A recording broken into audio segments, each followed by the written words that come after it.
few jobs in the FBI, but not in the private sector, not on Main Street, and not with small business. So I'm excited for all of you to hear from Governor Pence today. He's someone who understands what it takes to put folks back to work and keep America safe. And he has a value set that I promise you will never let you down. So as I told you, put the country first on personal agendas. Vote for my kids. Vote for your kids. Vote for your grandkids. And make Donald Trump the next president of the United States. Because it's time.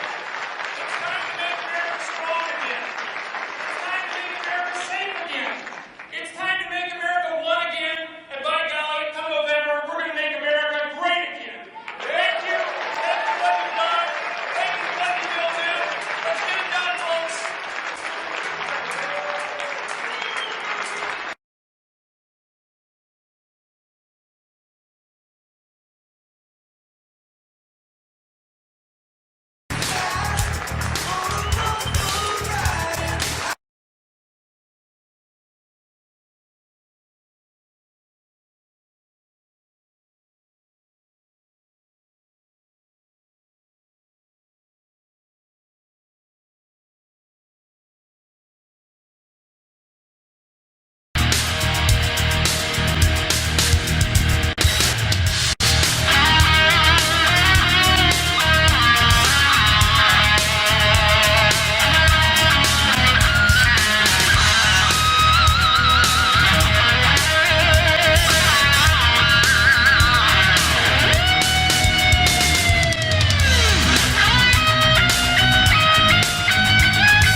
Missouri State University. He started King Construction in 1975 and built the business up from one bulldozer. He brings valuable knowledge to Congress as an agri-businessman and a small business owner for 28 years.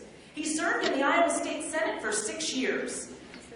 King now represents the 4th Congressional District in the 114th Congress, which includes Ames, Fort Dodge, Mason City, Sioux City, and Spencer. He brings personal experience, constitutional principles, traditional marriage and family values, and the perspective of representing one of the top producing agricultural districts in the nation to the people of Iowa's 4th Congressional District. King serves on the Agricultural Committee, and his very first bill in Congress was an expansion of a tax credit to small ethanol and biodiesel producers.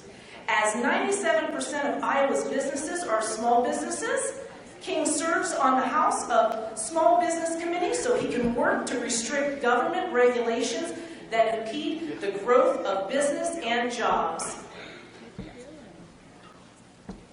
He believes the Constitution means what it says and that it should be read with the intent of our founding fathers and kept in mind. He is never caught without a copy of the Constitution in his coat pocket, and he's a strong advocate of the rule of law and enforcing our borders. King is a full-spectrum constitutional conservative. Would you please help me in welcoming Congressman Steve King?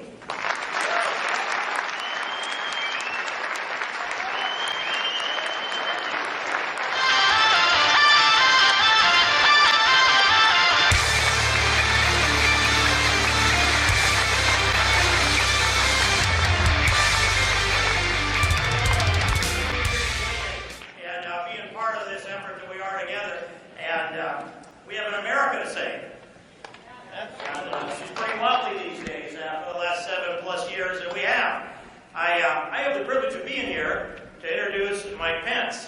I want to tell you a lot of good things about Mike Pence, but before I start on that, I'd like to tell you a few things about Donald Trump and the platform that he has laid out. And you've watched as we had 17 candidates here in Iowa. We began to sort through those candidates. We're down to our nominee. When I sat in Cleveland on that Thursday night, a couple or more weeks ago, when he gave his keynote address to the Republican National Convention, I blocked everything out except what I heard Donald Trump say. Policy, policy, policy. Including build a wall on our southern border.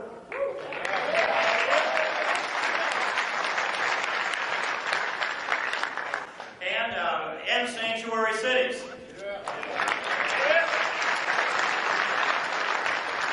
Restore the rule of law, provide national defense, defeat ISIS, put America back together again and make it great again.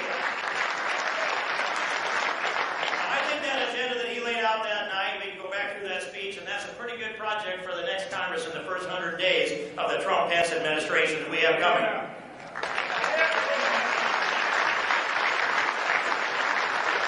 Today, I saw a man come to a town hall meeting down south of here. He had a cap on, and a black cap, and it said, the last day, 1/2017. The last day of the Obama administration. It's great. You all need to know where I'm going to be on Election Day. I'm going to be in the polls. I'm walking into those polls, and I'm going to vote for Donald Trump and Mike Pence for our new administration. And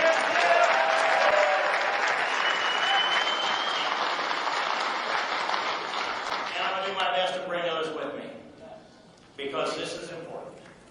And if I gave you one argument, it would be Hillary Clinton's appointments to the United States Supreme Court would all be activists who have contempt for our Constitution. And Donald Trump has promised that he will make appointments with the filter of Mike Pence, I'm going to suggest, of those who are strict constructionists in the vein of Justice Scalia, who Mike Pence and I both got to call friends.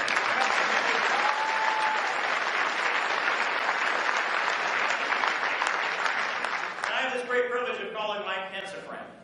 We served together elbow to elbow on the Judiciary Committee in the House of Representatives for, by my calculation, 8 years. When you go in there, the Judiciary Committee, the Constitution Committee, the Immigration Subcommittee, you fight the cultural wars, the constitutional battles.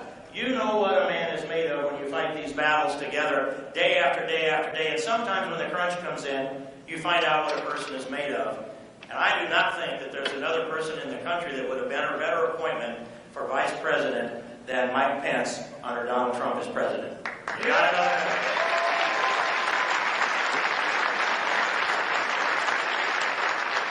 Now, so there are a couple of things about Mike. When I sent him a tweet here, or a text here a year ago, why when I bought sweet corn off the streets of Iowa am I getting sweet corn from Indiana?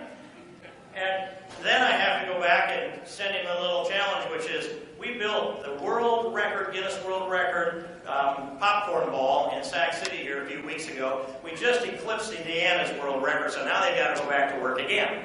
Challenge.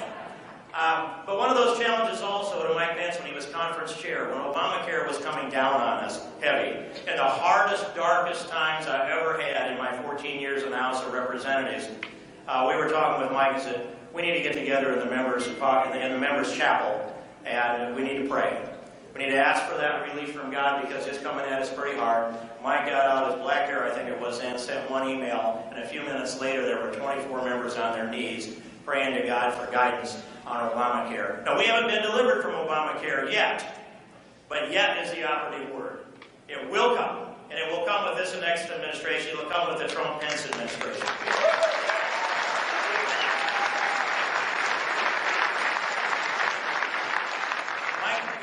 Is a good man and a good friend, and I've seen him in good times and in bad. I've watched him operate under pressure. I know he's a man of faith. I know he's a man of core values. I know that he's a constitutionalist. I know he defends life and he defends marriage and he defends these principles that are bedrock of the greatness of America.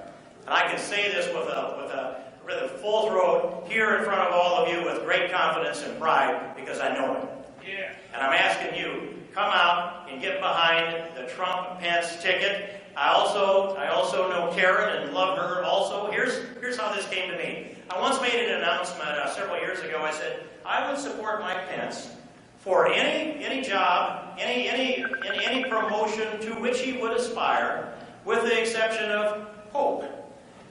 And that's because I knew that he has a deep conviction and he's evangelical in his faith. But I learned later on that, well, he actually was raised in the Catholic Church and he was an older boy. And so, should I support him for Pope? Well, probably not, because we'd have to give up Karen, and I love her too much too. And so, this is the man that you'll be able to call Vice President, Mr. Vice President. Ladies and gentlemen, please welcome the next Vice President of the United States, Governor Mike Pence, along with his wife and First Lady of Indiana, Karen.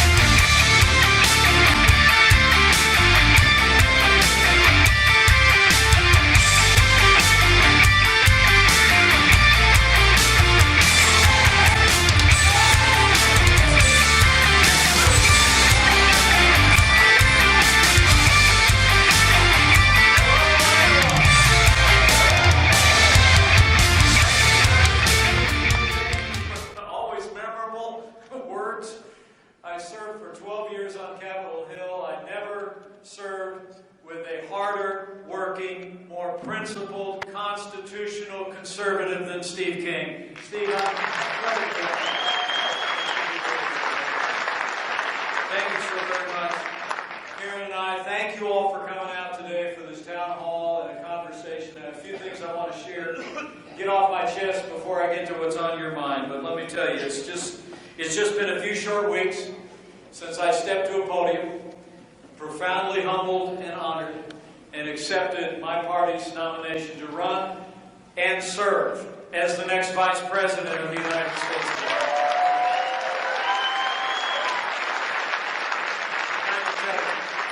I can tell you, I accepted this invitation in a heartbeat. I accepted it in a heartbeat. It was 11 o'clock at night on a Wednesday night. My wife at my side, and the phone rang, and that familiar voice was on the other end of the phone. If you can imagine that. And I don't remember the exact words, but I do remember him saying, "It's going to be great." But I said yes in a heartbeat because you have nominated a man for president who never quits, who never backs down. He is a fighter. He's a winner. And until very recently, it seemed like he was out there all on his own. But now this movement is united. Our people are united, and we're going to elect Donald Trump as the next president.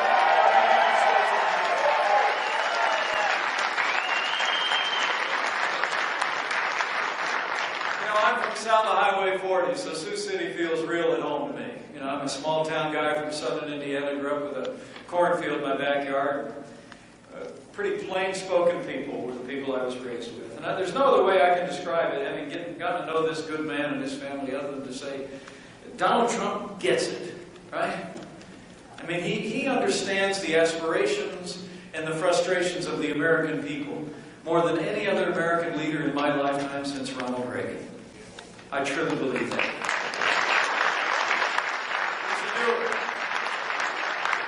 He's a doer in a game usually reserved for talkers, and when Donald Trump does the talking, he doesn't go tiptoeing around 1,000 rules of political correctness that are laid in the way of men and women that are trying to make a difference for America. He just says it like it is, and the American people are standing with him. It's kind of funny to watch, though. The funny thing is, you know, the party in power just doesn't seem to know what to do with this guy. And of course, I'm referring to the media, right? But I mean, you think about it, the Democrats and the media, they all keep telling each other, you know, the usual methods are going to work, right? Something else comes up and they say, now we got him, all right? They keep thinking they finally done him in. And then they wake up the next morning, turn on the television, and Donald Trump is still standing stronger than ever before and fighting for the American people and fighting to make America great again.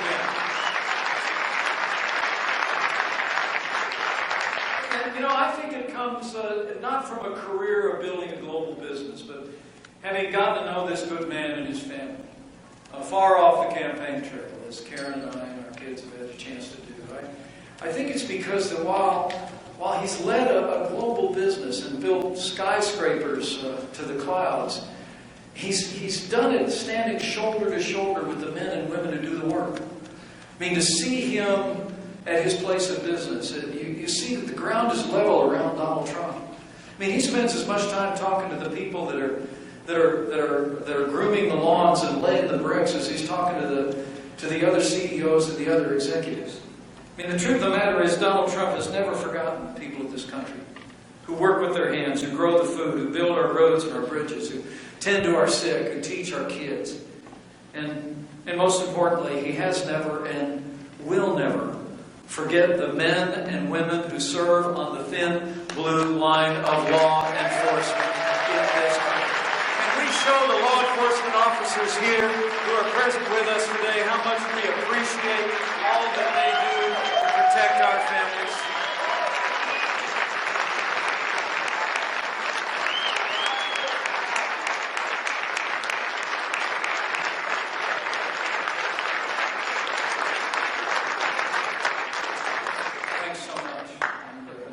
Promise you this.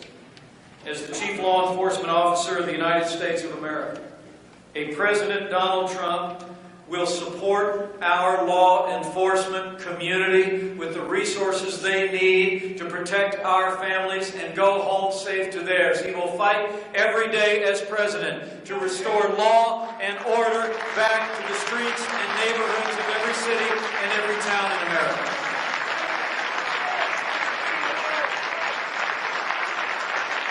Now, it really is amazing if you think about it. At the very moment when America is crying out for something new and different, the other party is answered with a stale agenda and the most predictable of names. I mean, people in both parties are restless for change. We're restless to break free from the failed patterns that have disserved our nation for so many years in Washington, D.C. I mean, did you watch that speech about a little more than a week ago that Hillary Clinton gave? All right, I watched most of it, to be honest with you. To be honest, I had as hard a time staying awake as her husband did.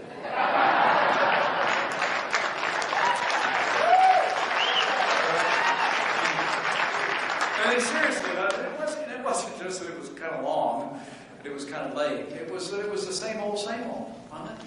I mean, the same policies that for the last 7 years have weakened America's place in the world and stifled America's economy. Hillary Clinton announces she wants to keep it going the way it's been going. I mean, it really is incredible. With the weakest recovery since the Great Depression, okay? With the lowest labor force participation rate since the 1970s, with nearly 7 million more Americans living in poverty than 7.5 years ago, Hillary Clinton announced plans to raise taxes by $1.3 trillion, likely to cost 300,000 jobs, according to experts. It's going to increase spending by a minimum of $3.5 trillion. She not only is not going to reduce regulations and red tape, but has plenty of plans to increase regulations, expand Obamacare, expand the war on coal. And Hillary Clinton wants to reduce the use of fossil fuels and advance more of these failed green energy projects that we've seen before. And if you haven't heard about it, just this last week, the Des Moines Register announced that officials with her campaign were actually in California meeting with, if you didn't see about it, it was in the Des Moines Register, meeting with environmentalists about changing the federal requirements for ethanol. I mean, Chuck Grassley pointed out that this California ideal, the low carbon fuel standard, is simply, in his words now, an invention of those who belittle the carbon benefit of traditional corn ethanol using scientifically questionable rationale. And he went on to say, and I agree wholeheartedly, coming from another great corn state, just like Iowa, over in the Hoosier State, he said, any proposal that opens up or undermines the RFS and results in less ethanol, biodiesel, and cellulosic biofuels is a non-starter. And I promise each and every one of you, Donald Trump supports the biofuel mandates of the renewable fuel standards, and he won't be looking to California environmentalists to advance policies that will cost jobs here in Iowa and in Indiana and across this country. For all those policies, I just have to tell you, as I look at what she's planning, not only for Iowa but for the rest of the country, I just want to say from my heart, if you hear nothing else from me today, okay, for the sake of our security, for the sake of our prosperity, for the sake of preserving the highest standards of integrity in the highest office in the land, men and women of Iowa, let's decide here and now that Hillary Clinton will never be elected President of the United States of America. Okay?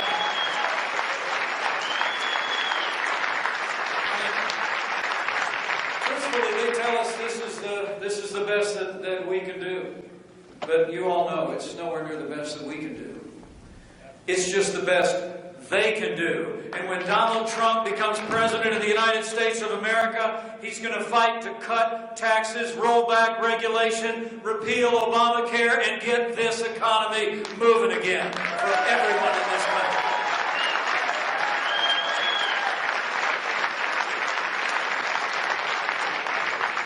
We were just in Detroit this morning. Believe it or not, that's the kind of life I'm living now. Lunch in Detroit, afternoon in Sioux City, and all over the country. But I was there today, and I want you to look at the news tonight because Donald Trump went before a storied gathering. It's called the Detroit Economic Club, and he laid out an economic agenda that will get this economy moving again. Tax reform, regulatory reform, trade reform, and energy reform. On the tax front, Donald Trump today outlined plans to simplify taxes for everyone, to streamline deductions, to lower taxes across the board, and to lower marginal income tax rates, reduce income taxes dramatically, make child care fully deductible, and end death taxes once and for all for everyone.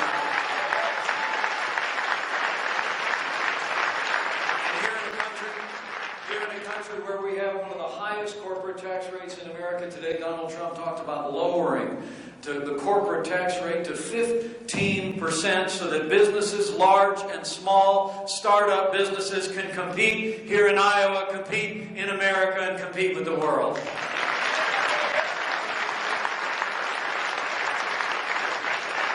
He announced plans today to do what we actually did back in the Hoosier State. The first day I was governor, I signed a moratorium on all new regulation. And today, Donald Trump cited that favorably and said when he becomes president on day one, he will sign a moratorium on new federal red tape and work to roll back the EPA's Clean Power Plan, the waters of the United States rule, and end the war on coal once and for all.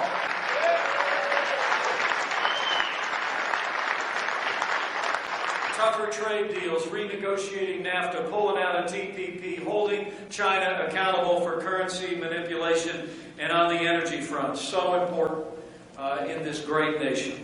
He announced today that he would rescind all job-destroying executive orders, ask TransCanada to renew its permit application for the Keystone Pipeline, and lift all restrictions on American energy. We're going to have an all-of-the-above American energy strategy under President Donald Trump.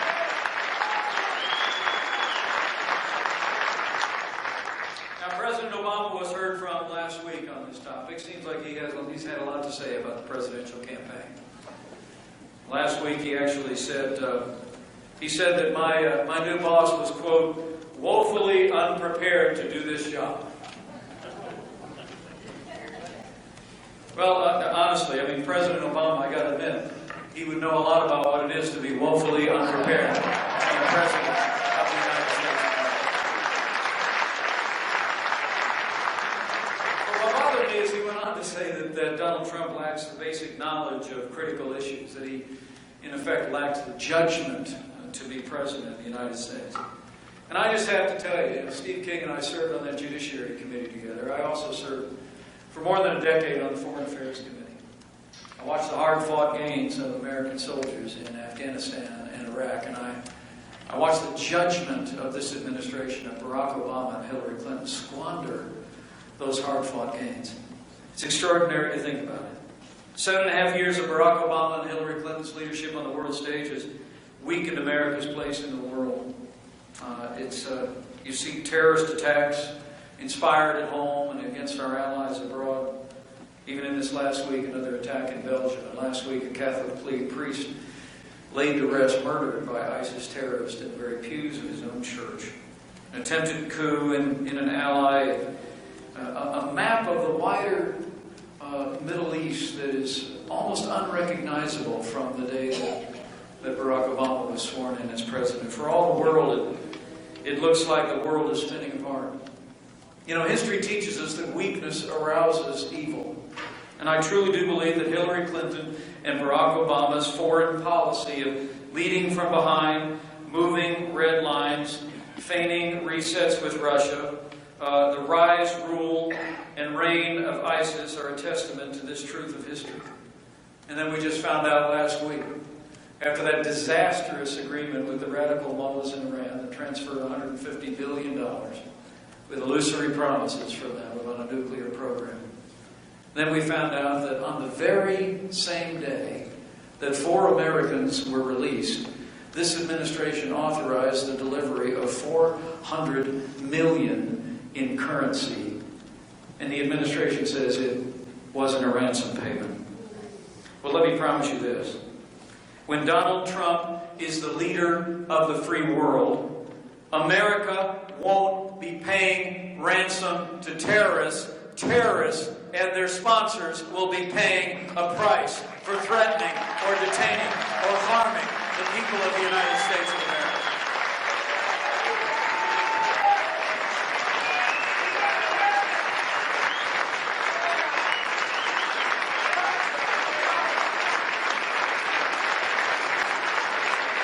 And it's about judgment. It's about judgment, men and women, it really is. And we ought to have a debate about judgment going forward in this election, and we certainly will in the next 3 months. And chief among those issues is not just squandering the hard-fought gains in Iraq that left a vacuum in which ISIS was able to be conjured, as it were, virtually out of the desert sands to compromise large territories in Iraq. It wasn't even just about the disastrous agreement with the radical mullahs in Iran, looking at Libya, looking at the disintegration of Syria. But I have to tell you, the fact that it was Hillary Clinton. Hillary Clinton who left Americans in harm's way in Benghazi, where 4 Americans fell, and then said after it was over, what difference at this point does it make? Well, let me say, as the proud father of a United States Marine, anyone who said that, anyone who did that, should be disqualified from ever serving as Commander-in-Chief of the Armed Forces of the United States of America. Plain and simple.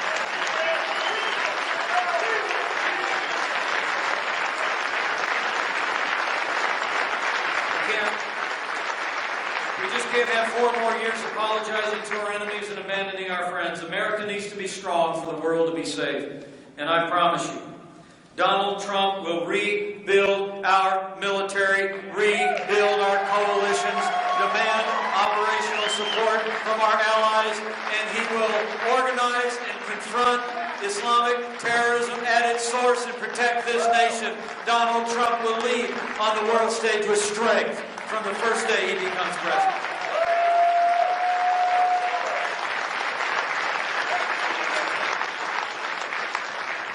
You know, I got to be honest with you, as I've traveled around the country in the last few weeks and back in the Hoosier State, I can't help but feel like the sense of this moment is that the American people are just tired of being told. You know, I mean, we're tired of being told this is as good as it gets, right? I mean, we're tired of being told by politicians in both political parties that they're going to solve those problems eventually as they pile a mountain range of debt on our children and grandchildren. And we're tired of being told, as Ronald Reagan used to say so well, tired of being told that a little intellectual elite in a far distant capital can plan our lives better for us than we can plan them for ourselves.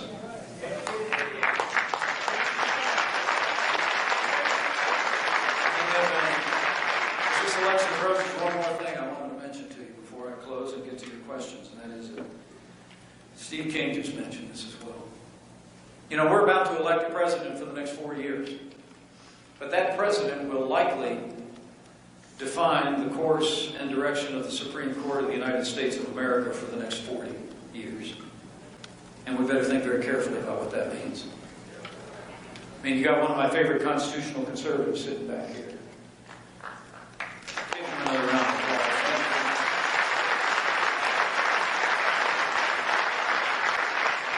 Steve just mentioned it to you. The next president of the United States could appoint 1 to 3 justices to the Supreme Court. I mean, elect Hillary Clinton and you better get used to more unelected judges using unaccountable power to take unconstitutional actions, plain and simple. So let me say, and I know I speak for this guy back here, for the sake of the rule of law, for the sake of the sanctity of life,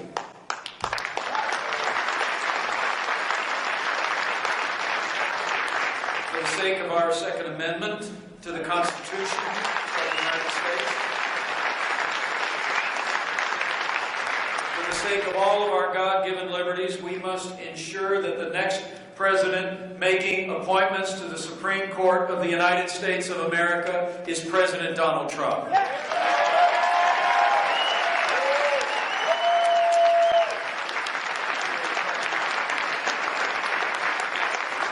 Donald Trump believes in the freedoms that are enshrined in our Constitution, and he'll fight for them. And not just in his appointments to the court. There's one other story I love to tell about my running mate and about the kind of leader that he is. Steve, you may not even have heard this one. Maybe you haven't either. It's about a part of a year ago, I'm told that Donald Trump was meeting with a group of pastors and talking with them about his vision for the country, to make America great again. Several of them expressed enthusiasm for him, and he asked them if they might go back and be able to share that with members of their congregation, and they immediately told him that they couldn't. And he asked them why. You know, I love the definition that, politicians always ask what, leaders ask why.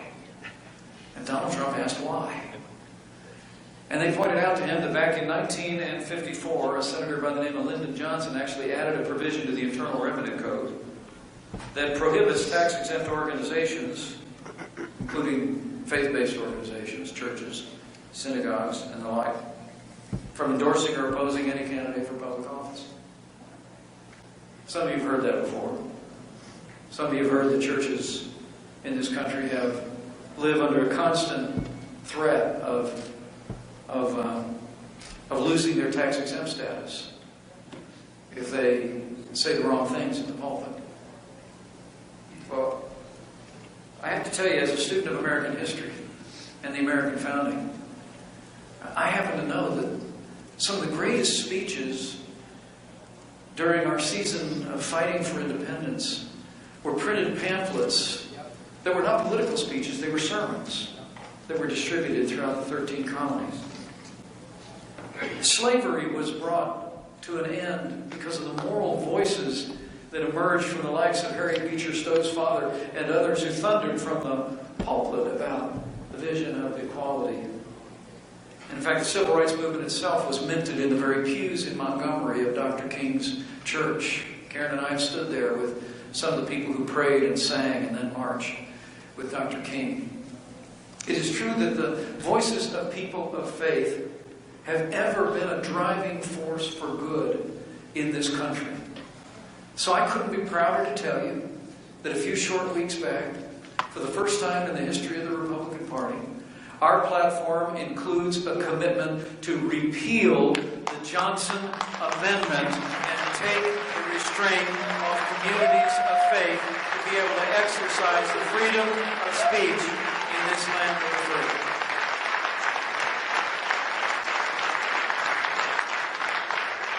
And I promise you, Donald Trump and I will work to have that legislation on his desk and have him sign it into law. But let me say, lastly, as I get ready to go to your questions, and I'd love for you to think about anything you want to know about me or my background or about this campaign or issues in the country of interest to you. I do hope you leave here encouraged with a message to carry to your neighbors and friends here in Sioux City. I mean, this isn't so much just about meeting for a rally, it's about reminding ourselves of what we already know and about the stakes of this election. This really is a very simple choice. It's a choice between change and the status quo. It's a choice between failed leadership and renewed leadership. When you look up that speech that Donald Trump gave at noon today over in Detroit, you're going to hear the kind of a bold vision for a growing American economy, the likes of which I don't think we've really heard since about 1980. And it's a good thing.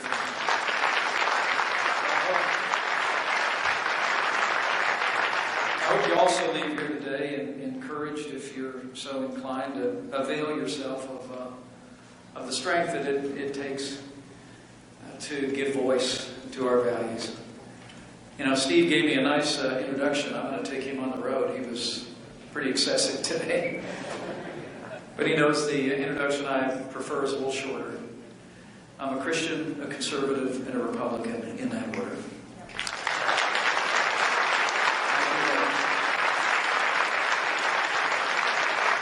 I do hope you leave here today convicted about finding a neighbor and a friend and getting involved and donating some time and going to work, because Iowa's going to loom very, very large in the destiny of this election and the destiny of this country. Okay?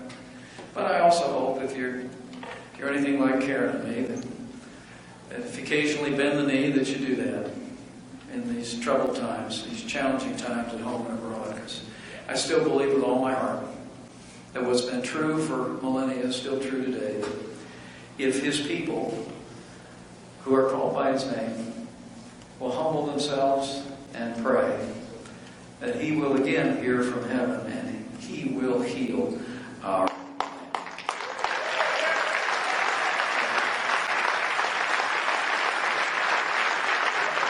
So here's the stakes. Here's the stakes if you're taking notes, and I'm going to get to your questions. Number one, if you want a president who will protect this nation, confront radical Islamic terrorism, and rid the world of ISIS. If you want a president who will restore law and order to the cities and towns of this country and give law enforcement the support and resources they need and deserve. If you want a president who will cut taxes, grow our economy, squeeze every nickel out of that bloated federal bureaucracy, and repeal Obamacare lock, stock, and barrel. If you want a president who will build strong borders, build a wall, and enforce our laws in this country. And if you want a president who will upend the status quo in Washington, D.C., and uphold the Constitution of the United States of America, then we have but one choice, and that man is ready. This movement is ready, and I believe this country is ready for us to leave here and fight every day to elect Donald Trump as the 45th President of the United States of America. Let's get to that.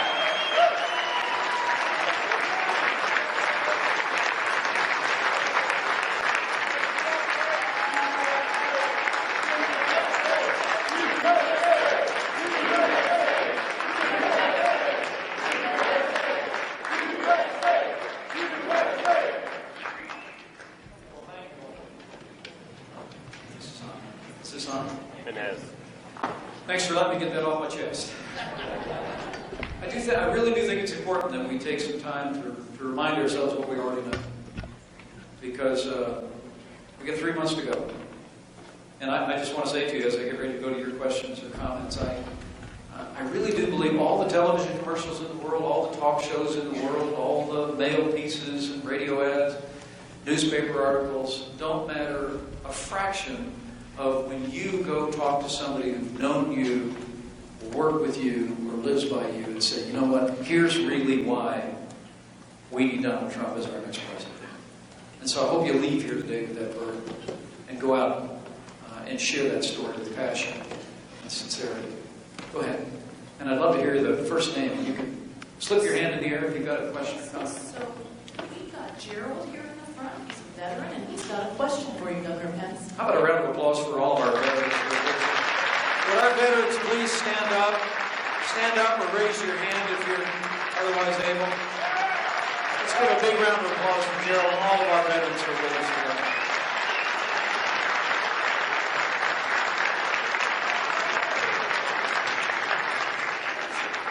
Thank you all for your service. Yes, sir. Governor, is this on? It is. Governor, what are your intentions with regards to the cabinet position of the Department of Education? Are you going to eliminate that, and along with that, the same thing, eliminate Common Core? Well, let me take door number 2 on that.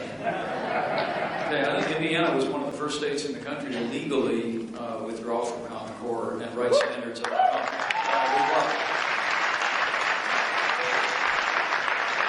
And I will tell you, I think you and Donald Trump and I are of one mind on this education business, and that is that, the Department of Education was created by President Jimmy Carter.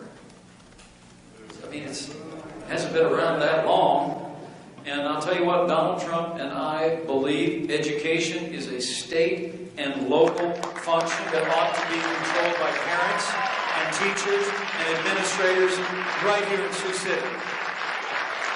And also, let me tell you, Donald Trump mentioned it here today.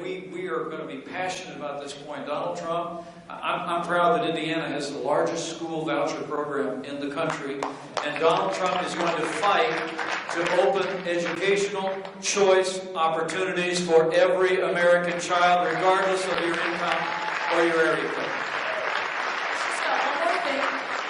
Yes, Governor, when you had the opportunity to see my very good friend and fellow patriot, Jim Thomas, would you tell him hello from the old teacher from Iowa? I will.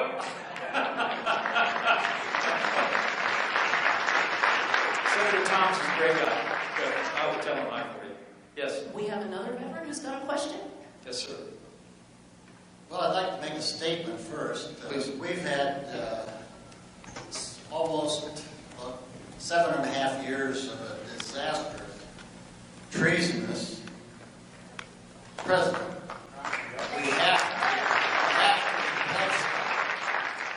And then my question is, what would you expect to do with the forces of the United States of America military?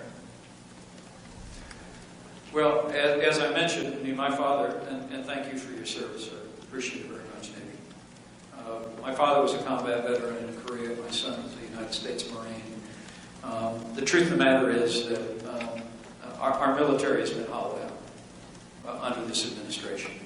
And I promise you, and it's one of the reasons I think why I see so many veterans at Trump rallies and why I see so many active duty servicemen and women who are joining us, because people know, first and foremost, as Commander-in-Chief, Donald Trump is going to rebuild the arsenal of democracy and rebuild the American military from the ground up. We're going to be telling that story. We're going to be telling that story. I was just talking to some folks who are familiar with these issues out in California and Miramar, and the number of planes that we've got aircraft in maintenance that's borrowing from one plane to another because they don't have the resources, they don't have the funding. It's a story to tell. And the size of the Navy today, I think you probably already know, rebuilding the military is going to make it possible for us to stand taller on the world stage. And as Ronald Reagan taught us, Donald Trump will demonstrate that you can have peace through strength again as we rebuild. All right. We've got another question over here from Jim, who's a small business owner. Okay. Yes, sir. Well, Governor Pence, it's an honor. It's my honor. Jim Miller. Hi, Jim. When I listened to your speech and saw your introduction, a couple things for me that stood out right away. Number one, thank your son for his service. It was great to see you. Your son's a Marine. That's great. And the other thing, just to see all the success that you had.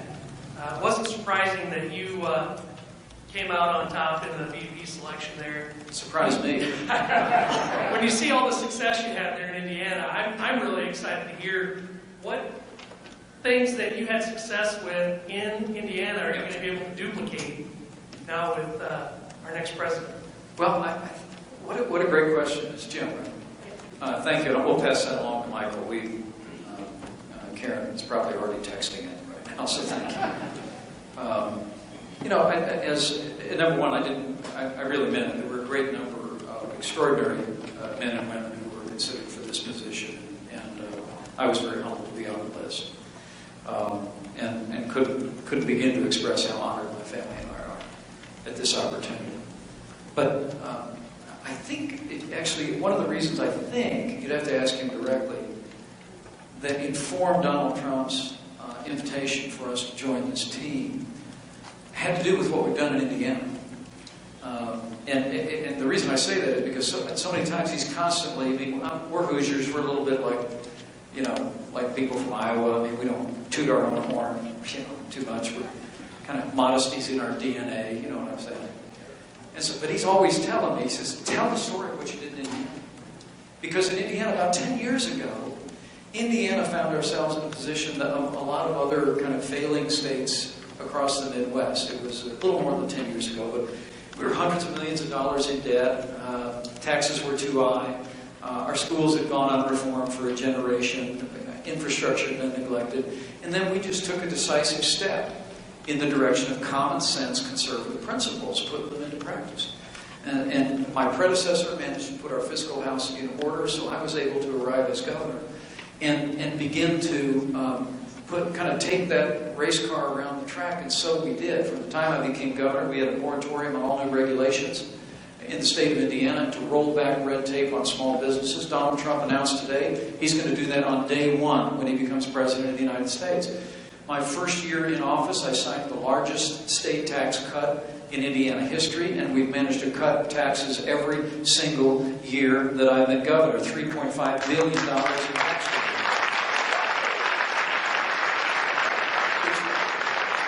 I love the idea of people keeping more of what they earn, but here's the other part of it. We also, in that same period of time, Jim, we have the largest increase in education funding in a single budget in Indiana history. We've invested more than $2.5 billion in our infrastructure in the state. And beyond all of that, we still have one of the healthiest balance sheets in the country, a AAA bond rating, and a record surplus and reserve in the state of Indiana. And most importantly, there's more Hoosiers going to work than ever before in the 200-year history of the state of Indiana. And what I can tell you, what I can tell you is that's exactly the kind of no-nonsense leadership and results that Donald Trump and I are going to bring to the White House. Okay?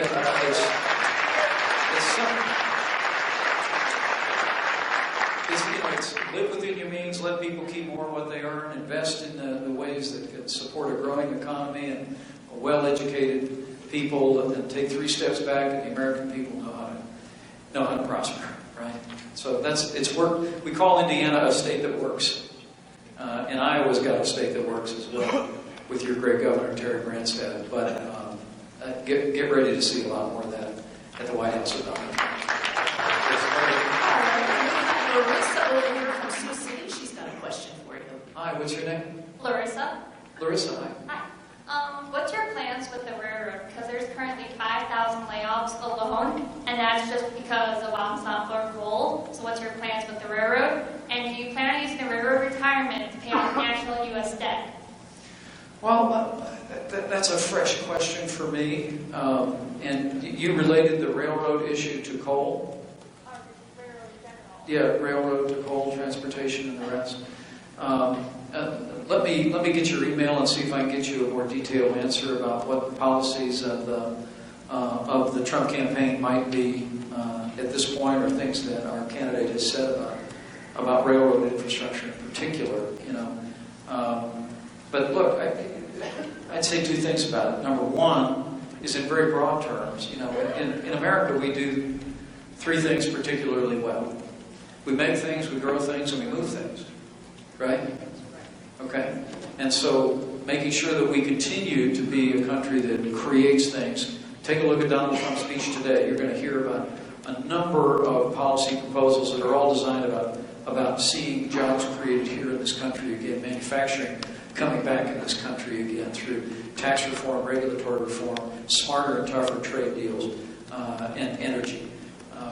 The other piece of that, though, is to be able to move things, we've got to continue to invest in our infrastructure in this country, and that's pavement, roads and bridges, it's air, it's rail. And today, Donald Trump alluded to that, and you're going to see more detail about the infrastructure plan that's going to be coming forward.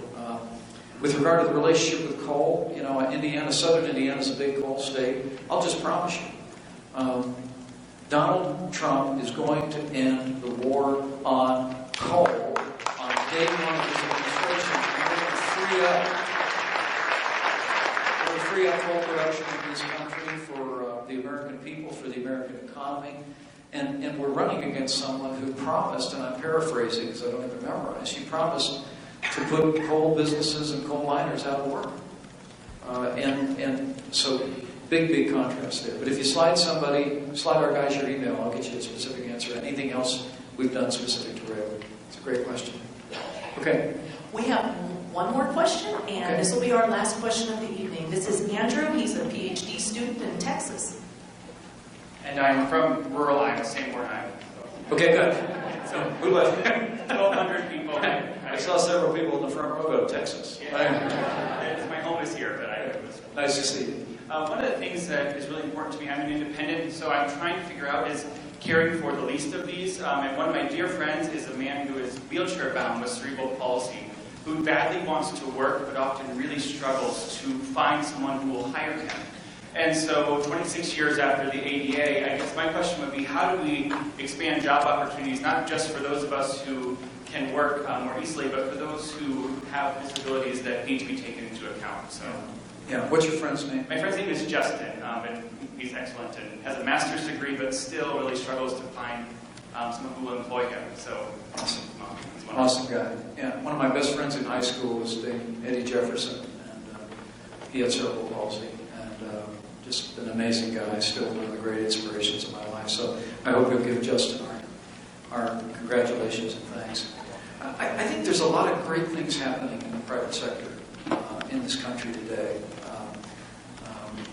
A number of major corporations are recognizing that people with physical challenges and even mental challenges can provide an enormous value to a company and are opening doors of opportunity to that. And what I can tell you is, in the state of Indiana, we've tried to facilitate that. We've tried to lead by example. As governor of Indiana, I'm actually the largest employer in the state. There are about 28,000 employees. But we've really sought to open doors of opportunity for people, as well as contracting state contracts with organizations that will work with the physically or mentally disabled. And I think there's much to be said for that, to your point. Justin, cerebral palsy is a physical ailment and has no impact on his mind as his academic achievements have demonstrated. And so raising awareness of the enormous contribution that men and women who face physical challenges, I think is incredibly worthy. It's something that we've done in Indiana. It's something that I'd be anxious to continue to look for ways to promote and encourage in the private and the public sector as we go. So thanks for your compassion. That's a wonderful question. Really,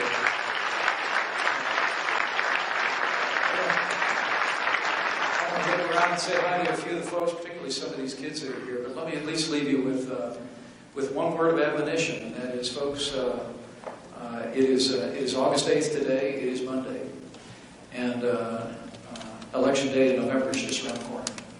Be here in a blink.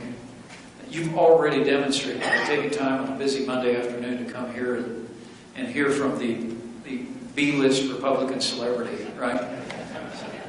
So thank you for that. I'm actually very humbled by that.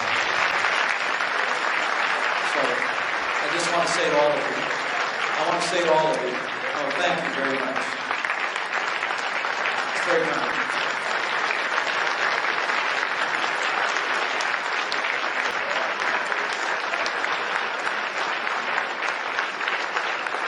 I want to say to all of you, while you're standing, I won't make you sit down again. Let's just say, just leave here today with a burden on your heart to go find a friend, go find a neighbor, go send an email, go send a text and say, you know what, I got over, I met Mike, I heard what he had to say, he's right. We've got an opportunity to turn this country around, to make America strong again, at home and abroad, to make America safe again, to make America prosper again, and to rekindle the strength of our Constitution as a foundation of who we are. But we've got to choose Donald Trump. We've got to work every day to elect this good man to be our next great president. And you do that, we will make America great again. I promise you with all my heart. Thank you very much. God bless you. God bless you for being here.